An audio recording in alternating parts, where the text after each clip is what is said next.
आज की कहानी है कफन। एक झोपड़ी के द्वार पर बाप और बेटा दोनों एक बुझे हुए अलाव के सामने चुपचाप बैठे हुए थे और अंदर बेटे की जवान बीबी बुधिया प्रसव वेदना में पछाड़ खा रही थी। रह रहकर उसके मुंह से ऐसी दिल दहला देने वाली आवाज़ निकलती थी कि दोनों कलेजा थाम लेते थे। जाड़ों की रात थी।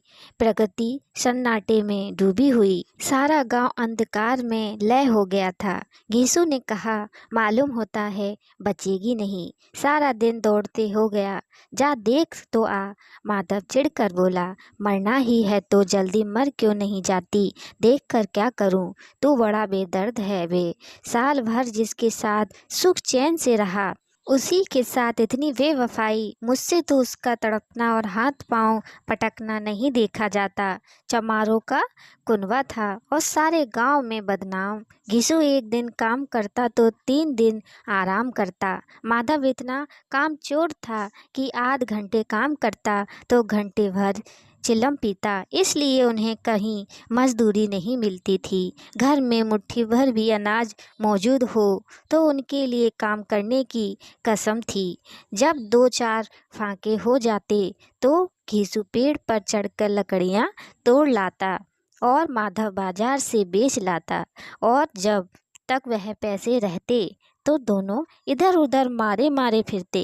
गांव में काम की कमी न थी। किसानों का गांव था। मेहनती आदमी के लिए 50 काम थे, मगर इन दोनों को उसी वक्त बुलाते जब 2 आदमियों से एक का काम पाकर भी संतोष कर लेने के सिवा और कोई चारा ना होता। अगर दोनों साधु होते तो उन्हें संतोष और धैर्य के लिए संयम और नियम की बिल्कुल ज़रूरत ना होती। यह तो इनकी प्रकृति थी। विचित्र जीवन था इनका। घर में मिट्टी के 2-4 बर्तन के सिवा कोई संपत्ति नहीं। फटे चीथड़ों से अपनी नंगता को ढांके हुए जिए जाते थे। संसार की चिंताओं से मुक्त, कर्ज से लदे हुए। गालियां भी खाते, मार भी खाते, मगर कोई गम नहीं। दिन इतने की वसूली की बिल्कुल आशा न रहने पर भी लोग इन्हें कुछ न कुछ कर्ज दे देते थे। मटर आलू की फसल में दूसरों के खेतों में मटर या आलू उखाड़ लाते और भून भान कर खा लेते, या 10-5 उख उखाड़ लाते और रात को चूसते। घीसू ने इसी आकाश बित्ती से 60 साल की उम्र काट दी और माधव भी सपूत बेटी की तरह बाप ही के पदचिन्हों पर चल रहा था, बल्कि उसका नाम और भी उजागर कर रहा था। इस वक्त भी दोनों अलाव के सामने बैठकर आलू भून रहे थे, जो कि किसी खेत से खोद कर लाए थे। घीसू की स्त्री का तो बहुत दिन हुए देहांत हो गया था। माधव का ब्याह पिछले साल हुआ था। जब से यह औरत आई थी, उसने इस खानदान में व्यवस्था की नींव डाली थी और इन दोनों बेगैरतों का दोजख भरती रहती थी। जब से वह आई, यह दोनों और भी आलसी और आराम तलब हो गए थे, बल्कि कुछ अकड़ने भी लगे थे। कोई कार्य करने को बुलाता तो निर्व्याज भाव से दुगनी मजदूरी मांगते। वही औरत आज प्रसव वेदना से मर रही थी और यह दोनों इसी इंतजार में थे कि वह मर जाए तो आराम से सोएं। घीसू ने आलू निकाल कर छिलते हुए कहा, जाकर देख तो क्या दशा है उसकी। चुड़ैल का फेसाद होगा और क्या। यहाँ तो ओझा भी 1 रुपया मांगता है। माधव को भय था कि वह कोठरी में गया तो घिसू आलूओं का बड़ा भाग साफ कर देगा। बोला, मुझे वहाँ जाते डर लगता है। डर किस बात का है? मैं तो यहाँ हूँ ही। तो तुम ही जाकर देखो ना। मेरी औरत जब मेरी थी तो मैं 3 दिन तक उसके पास से हिला तक नहीं था, और फिर मुझसे लजाएगी कि नहीं, जिसका कभी मुंह नहीं देखा। आज उसका उघड़ा हुआ बदन देखूं, उसे तन की सुध भी तो ना होगी। मुझे देख लेगी तो खुलकर हाथ पांव भी ना पटक सकेगी। मैं सोचता हूँ कोई बाल बच्चा हो गया तो क्या होगा। सौंठ गुड़ तेल कुछ भी तो नहीं है घर में, सब कुछ आ जाएगा भगवान दे तो। जो लोग अभी 1 पैसा नहीं दे रहे हैं, वे ही कल बुलाकर रुपए देंगे। मेरे 9 लड़के हुए, घर में कभी कुछ ना था। मगर भगवान ने किसी न किसी तरह बेड़ा पार ही लगाया। जिस समाज में रात दिन मेहनत करने वालों की हालत उनकी हालत से कुछ बहुत अच्छी ना थी, और किसानों के मुकाबले में वो लोग जो किसानों की दुर्बलताओं से लाभ उठाना जानते थे कहीं ज़्यादा संपन्न थे, वहाँ इस तरह की मनोवृत्ति का पैदा हो जाना कोई अचरज की बात ना थी। हम तो कहेंगे यीशु किसानों से कहीं ज़्यादा विचारवान था, और किसानों के विचार शून्य समूह में शामिल होने के बदले बैठकबाजों की कुत्सित मंडली में जा मिला था। हाँ, उसमें यह शक्ति ना थी कि बैठकबाजों के नियम और नीति का पालन करता, इसलिए जहाँ उसकी मंडली के और लोग गांव के सरगना और मुखिया बने हुए थे, उस पर सारा गांव उंगली उठाता था। फिर भी उसे यह तस्कीन तो थी ही कि अगर वह फटे हाल है तो कम से कम उसे किसानों किसी जी तोड़ मेहनत तो नहीं करनी पड़ती, और उसकी सरलता और निर्भयता से दूसरे लोग बेजा फायदा तो नहीं उठाते। दोनों आलू निकाल निकाल कर जलते जलते खाने लगे। कल से कुछ नहीं खाया था, इतना सब्र ना था कि ठंडा हो जाने दें। कई बार दोनों की जवानें जल गईं। छिल जाने पर आलू का बाहरी हिस्सा जवान हलक और तालू को जला देता था, और उस अंगारे को मुंह में रखने से ज़्यादा खैरियत इसी में थी कि वह अंदर पहुंच जाए। वहां उसे ठंडा करने के लिए काफ़ी सामान थे, इसलिए दोनों जल्द जल्द निगल जाते। हालांकि इसे कोशिश में उनकी आंखों से आंसू निकल आते। गीसू को उस वक्त ठाकुर की बारात याद आई जिसमें 20 साल पहले वह गया था। उस दावत में उसे जो तृप्ति मिली थी वह उसके जीवन में एक याद रखने लायक बात थी, और आज भी उसकी याद ताज़ा थी। बोला वह भोज नहीं भूलता। तब से फिर उस तरह का खाना और भर पेट नहीं मिला। लड़की वालों ने सबको भर पेट पूरियां खिलाई थीं। सबको छोटे बड़े सबने पूरियां खाईं, और असली घी की चटनी, रायता, 3 तरह के सूखे साग, एक रसेदार तरकारी, दही, चटनी, मिठाई। अब क्या बताऊं कि उस भोज में क्या स्वाद मिला। कोई रोक टोक नहीं थी। जो चीज़ चाहो मांगो, जितना चाहो खाओ। लोगों ने ऐसा खाया कि किसी से पानी ना पिया गया। मगर परोसने वाले हैं कि पत्तल में गरम गरम गोल गोल स्वादिष्ट कचौरियाँ डाल देते हैं। मना करते हैं कि नहीं चाहिए, पत्तल पर हाथ रोके हुए हैं, मगर वह है कि दिए जाते हैं। और जब सबने मुंह धो लिया तो पान इलायची भी मिली, मगर मुझे पान लेने की कहाँ सुध थी। खड़ा हुआ ना जाता था। चटपट जाकर अपने कंबल पर लेट गया। ऐसा दिल दरियावाज था वह ठाकुर। माधव ने इन पदार्थों का मन ही मन मजा लेते हुए कहा, अब हमें कोई ऐसा भोज नहीं खिलाता। अब कोई क्या खिलाएगा। वह जमाना दूसरा था। अब तो सबको किफ़ायत सूझती है। शादी ब्याह में मत खर्च करो, क्रियाक्रम में मत खर्च करो। पूछो गरीबों का माल बटोर बटोर कर कहाँ रखोगे। बटोरने में तो कमी नहीं है, हाँ खर्च में किफ़ायत सूझती है।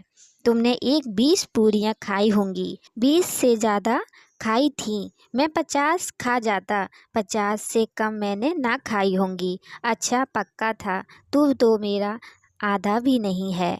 आलू खाकर दोनों ने पानी पिया और वहीं अलाव के सामने अपनी धोतियां ओढ़कर पांव पेट में डाले सो रहे, जैसे 2 बड़े अजगर गेंडुलिया मारे पड़े हों। और बुधिया अभी तक कराह रही थी। 2 सवेरे माधव ने कोठरी में जाकर देखा तो उसकी स्त्री ठंडी हो गई थी।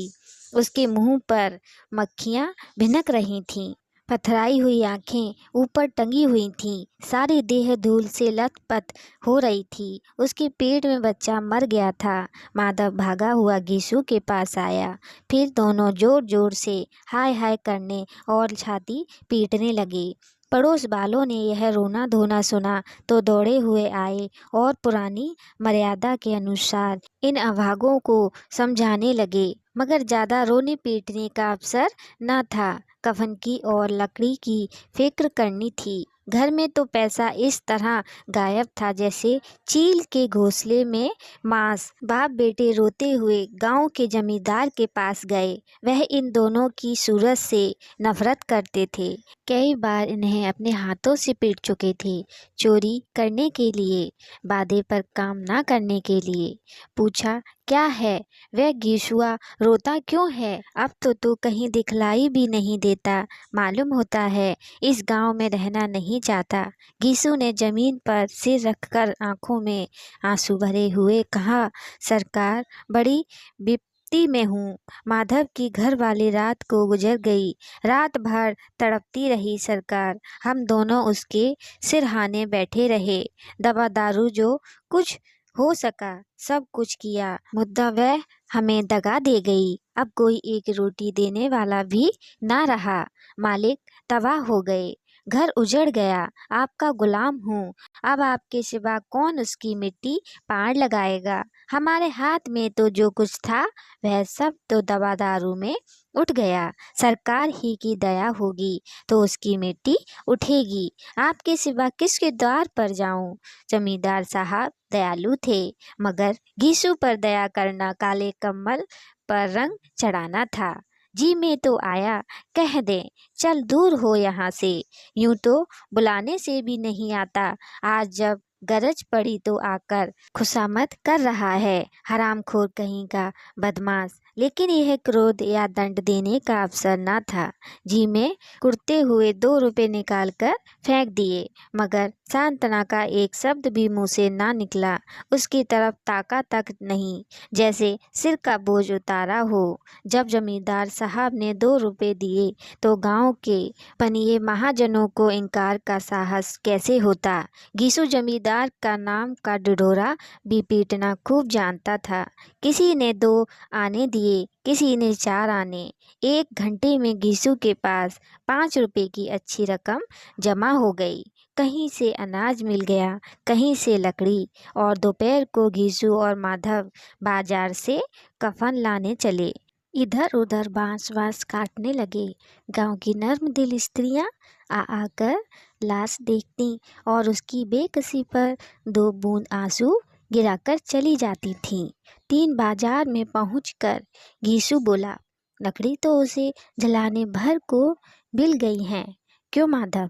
माधव बोला, हाँ लकड़ी तो बहुत है, अब कफन चाहिए तो चलो कोई हल्का सा कफन ले ले। हाँ और क्या, लाश उठते उठते रात हो जाएगी। रात को कफन कौन देखता है? कैसा बुरा रिवाज है कि जिसे जीते जी तन ढांकने को चीथड़ा भी न मिले, उसे मरने पर नया कफन चाहिए। कफन लाश के साथ जल ही तो जाता है, और क्या रखा रहता है। यही 5 रुपए पहले मिलते तो कुछ दवा दारू कर लेते। दोनों एक दूसरे के मन की बात ताड़ रहे थे। बाजार में इधर उधर घूमते रहे। कभी इस बाजार की दुकान पर गए, कभी दूसरी दुकान पर। तरह तरह के कपड़े, रेशमी और सूती देखे, मगर कुछ जचा नहीं। यहाँ तक कि शाम हो गई। तब दोनों ना जाने किस देवी प्रेरणा से एक मधुशाला के सामने जा पहुँचे, और जैसे किसी पूर्ण निश्चित व्यवस्था से अंदर चले गए, जहाँ जरा देर तक दोनों असमंजस में खड़े रहे। फिर घिसू ने गद्दी के सामने जाकर कहा, साहू जी, 1 बोतल हमें भी देना। इसके बाद कुछ चिखोना आया। तली हुई मछली आई और दोनों बरामदे में बैठकर शांतिपूर्वक पीने लगे। कई कुंजियां ताबड़तोड़ पीने के बाद दोनों सरूर में आ गए। घिसू बोला, कफन लाने से क्या मिलता, आखिर जल ही तो जाता, कुछ बहू के साथ तो ना जाता। माधव आसमान की तरफ देखकर बोला, मानो देवताओं को अपनी निष्पता का साक्षी बना रहा हो। दुनिया का दस्तूर है, नहीं लोग बामनों को हजारों रुपए क्यों दे देते हैं? कौन देखता है परलोक में मिलता है या नहीं? बड़े आदमियों के पास धन है, फूकें, हमारे पास फूकने को क्या है? लेकिन लोगों को जवाब क्या दोगे? लोग पूछेंगे नहीं कफन कहाँ है? घीसू हंसा। अबे कह देंगे कि रुपए कमर से खिसक गए, बहुत ढूंढा मिले नहीं। लोगों को विश्वास ना आएगा, लेकिन फिर वही रुपए देंगे। माधव भी हंसा। इस अनपेक्षित सौभाग्य पर बोला, बड़ी अच्छी थी बेचारी, मरी तो खूब खिला पिला कर, आधी बोतल से ज़्यादा उड़ गई। घीसू ने 2 सेर पुरिया मंगाई, चटनी, अचार, कलेजियाँ। शराब खाने के सामने ही दुकान थी। माधव लपक कर 2 पतलों में सारे सामान ले आया। पूरा 1.5 रुपया खर्च हो गया, सिर्फ थोड़े से पैसे बच रहे। दोनों इस वक्त इस शान में बैठे पूरियाँ खा रहे थे जैसे जंगल में कोई शेर अपना शिकार उड़ा रहा हो। ना जवाबदेही का खौफ था, ना बदनामी की फिक्र। इन भावनाओं को उन्होंने बहुत पहले ही जीत लिया था। घीसू दासनीय भाव से बोला, हमारी आत्मा प्रसन्न हो रही है तो क्या उसे पुण्य ना होगा? माधव ने श्रद्धा से सिर झुकाकर तस्दीक की, जरूर से जरूर होगा। भगवान तुम अंतर्यामी हो, उसे वैकुंठ ले जाना। हम दोनों हृदय से आशीर्वाद दे रहे हैं। आज जो भोजन मिला वह कभी उम्र भर न मिला था। एक क्षण के बाद माधव के मन में एक शंका जागी। बोला, क्यों दादा, हम लोग भी एक ना एक दिन वहाँ जाएंगे ही। घीसू ने इस भोले भाले सवाल का कुछ उत्तर ना दिया। वह परलोक की बातें सोचकर इस आनंद में बाधा ना डालना चाहता था जो वहाँ वह हम लोगों से पूछे कि तुमने हमें कफन क्यों नहीं दिया तो क्या कहोगे? कहेंगे तुम्हारा सिर। पूछेगी तो जरूर, तू कैसे जानता है कि उसे कफन ना मिलेगा? तू मुझे ऐसा गधा समझता है? 60 साल क्या दुनिया में घास खोदता रहा हूँ, उसको कफन मिलेगा और बहुत अच्छा मिलेगा। माधव को विश्वास ना आया। बोला, कौन देगा? रुपए तो तुमने चट कर दिए। वह तो मुझसे पूछेगी, उसकी मांग में तो सिंदूर मैंने डाला था। कौन देगा? बताते क्यों नहीं? वही लोग देंगे जिन्होंने अब की दिया। हाँ, अब की रुपए हमारे हाथ में ना आएंगे। जो जो अंधेरा बढ़ता था और सितारों की चमक तेज होती थी, मधुशाला की रौनक भी बढ़ती जाती थी। कोई गाता था, कोई टींग मारता था, कोई अपने सगी के गले लपटता जाता था, कोई अपने दोस्त के मुंह में कुल्लड़ लगाए जाता था। वहाँ के वातावरण में सुरूर था, हवा में नशा। कितने तो यहाँ आकर एक चुल्लू में मस्त हो जाते थे। शराब से ज़्यादा यहाँ की हवा उन पर नशा करती थी। जीवन की बाधाएं यहाँ खींच लाती थीं और कुछ देर के लिए यह भूल जाते थे कि वे जीते हैं या मरते हैं, या ना जीते हैं ना मरते हैं। और यह दोनों बाप बेटे अब भी मजे ले लेकर चुस्कियाँ ले रहे थे। सबकी निगाहें इनकी ओर जमी हुई थी। दोनों कितने भाग्य के बली हैं। पूरी बोतल बीच में है।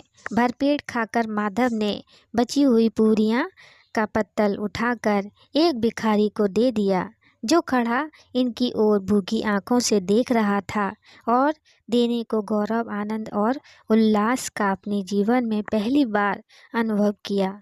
घीसू ने कहा, ले जा, खूब खा और आशीर्वाद दे। जिसकी कमाई है वह तो मर गई, मगर तेरा आशीर्वाद उसे जरूर पहुँचेगा। रोए रोए से आशीर्वाद दो, बड़ी गाड़ी कमाई के पैसे हैं। माधव ने फिर आसमान की तरफ देखकर कहा, वह वैकुंठ में जाएगी दादा, वैकुंठ की रानी बनेगी।